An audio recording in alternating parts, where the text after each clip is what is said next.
మా కార్య పూజ్యులే మంచి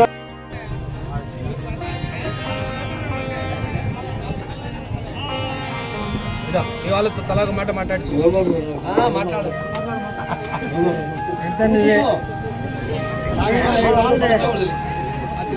నువ్వు మాట్లాడినాక మేము అవకాశం లేదు.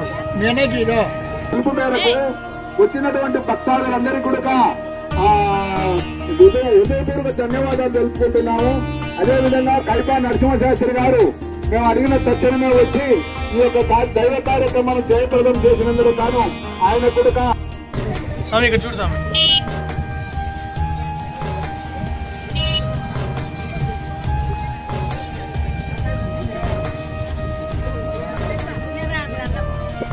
ఇట్లా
శ్రీ గణాధిపతయే నమః.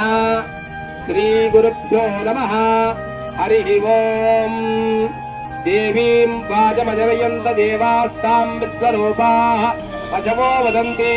ఒక దండ ఇన్న వీళ్ళకి ఏ నిర్వాగస్వానుపతితో ధ్రువంతే రాజావరుణో ధ్రువం దేవో బృహస్పతి ధ్రువంత ఇంద్రశ్చాగ్నిశ్చ రాష్ట్రం ధారయతాం ధ్రువం. తదేవ లగ్నం తదేవ లగ్నం శిథిలం తదేవ తారాబలం చంద్రబలం తదామి సోహోత్తమస్తో సుప్ర. అంబాపురం అనేటువంటి గ్రామం ఇక్కడ గతంలో ఉన్నట్టుగా ఆ కాలంలో వాళ్ళు ఎటువంటి ఇబ్బందులు ఆపదలు సమస్యలు ఏవీ ఎదురు కాకుండా పాడి పంటలతో భక్తులందరూ కూడా సంతోషంగా ఉండవాలా అని చెప్పి ఒక ఆంజనేయ స్వామిని ప్రతిష్ఠ చేస్తే కాలగతిలో అది కూడా కొంచెం మార్పు చెందుతూ వచ్చింది. అందరూ కూడా నిలువురాయి అనేటువంటిది ఒకటి గుర్తు పెట్టుకున్నారన్నమాట. ఆ నిలువురాయి దగ్గరనే ఆంజనేయ స్వామి ఉండేవాడు. మరి రస్తాలో వెళ్లేవాళ్ళు పోయేవాళ్ళు చాగలమర్రి, మూడురాళ్లపల్లె, కదిరీపురం తాండా ఈ రస్తాలో వెళ్లేవాళ్ళు ఎవరైనా గానీ అదే పనిగా వచ్చేవాళ్ళు స్వామిని అందరినీ కూడా పూజిస్తూ ఉండేవాళ్ళు, నమస్కారం చేస్తూ ఉండేవాళ్ళు. మరి ఆ సందర్భంలో ఏమైందయ్యా అంటే స్వామి కేవలం ఒక చిన్న రాతి మీద ఉన్నాడు కదా, 10 మందికి కనపడేదానికి విశేషంగా అనుగ్రహించేదానికి చిన్న అవకాశంగా ఏదన్నా ఒక గుడి నిర్మాణం చేస్తే బాగుంటుంది అని కొంతమంది భక్తులు సంకల్పం చేసినారు. ఈ నరసింహారెడ్డి మిగతాళ్ళు వీళ్ళందరూ కూడా నా చుట్టూ ఉన్నారు వాళ్ళే. మరి అటువంటి సంకల్ప బలమేమో గాని అయ్యా ఏం పర్వాలేదు, మంచి గుడి కార్యక్రమం చాలా విశేషము. ఎందుకంటే దేవతలందరూ కూడా ఎప్పుడూ భక్తుల కోసం ఇదైతూ ఉంటారు.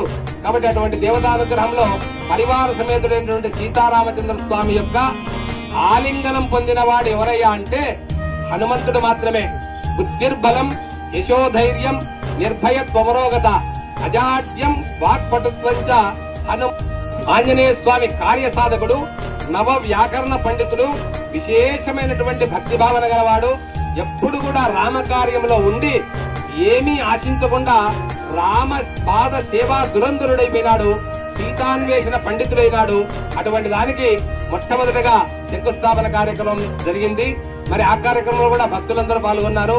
ఆ తర్వాత ఎవరినైనా సరే ఇక్కడ గుడి నిర్మాణం జరుగుతా ఉంది అంటే యథోచితంగా ఉడతా భక్తిగా రామునికి ఉడత ఏ విధంగా సాయం చేసిందో రామునికి జటాయువు ఏ విధంగా సాయం చేసిందో రామునికి బాగా వానరులంతా ఎలా సాయపడ్డారో అలా ఆంజనేయ స్వామి సేవలో చాలా మంది ధరించినారు. ఒక భక్తుడు నేను విగ్రహానికి నా చేతనైంది ఇస్తానన్నాడు. ఇంకొక భక్తుడు కూడా ఇంకా కొంచెం పెంచండి స్థాయి, నేను నా చేతనైంది ఇస్తానన్నాడు. అలాగా ఇంతై ఇంతింతై ఒడిడింతై అంతై తానంతై ఆంజనేయ స్వామి ఎంత ఎత్తు ఎదిగినాడు అంటే తన శరీరాన్ని అంతా చూపించగలిగేంత ఎత్తు ఎదిగినాడు. అందుకు తగ్గట్టుగానే ప్రతిష్టా మహోత్సవం కూడా ఏదో మామూలుగా రస్తాలో ఉండే కార్యక్రమం కదా, ఒక రకంగా ఎవరికి ఇబ్బంది లేని విధంగా చేయాలని అనుకోని సంకల్పం చేసినారు. కానీ కార్యకర్తల మనోబలమో ఆ సంకల్ప బలమో లేదా దైవ బలమో కార్తీక మాసం బహుళపక్షం సప్తమి శుక్రవారం అభిజిత్ లగ్నంలో స్వామి యొక్క యంత్ర ప్రతిష్ఠ విశేషంగా జరిగింది శాస్త్రోక్తంగా. ఆ తర్వాత స్వామివారు కూడా అవలీలగా అక్కడ వెళ్లి కూర్చొని నిలబడి అందరినీ కూడా అభయం ఇస్తూ ఉన్నాడు. అభయ ఆంజనేయ స్వామి అంటే ఏమి అంటే నేనున్నాను మీకేం భయం లేదని. మనం కూడా ఏదన్నా ఇబ్బంది జరిగితే మనసు కొంచెం ఉతుకైతే లేదా మనసులో ఏదన్నా ఆలోచన కలిగితే మన భుజం తట్టి అయ్యా నేనున్నా భయపడొద్దు అని ఎవరైనా చెప్పగలిగితే అవతల మనిషికి కూడా ధైర్యం వస్తుంది, బాగా సంతోషమైతుంది. అటువంటి అభయం ఇచ్చేటువంటి ఆంజనేయ స్వామి ఇక్కడ కొలువు తీరినాడు. గణపతి పూజ, స్వస్తివాచనము, ఆచార్యాది ఋత్వీకరణము, మాతృకా పూజనము, కలశస్థాపనము, మిగతా విషయాలన్నీ కూడా స్వామివారికి విశేషంగా అభిషేకము, యంత్ర ప్రతిష్ఠ, హోమము, పూర్ణావతి, తర్వాత భక్తులందరికీ కూడా అన్న ప్రసాద వితరణ కూడా జరిగింది.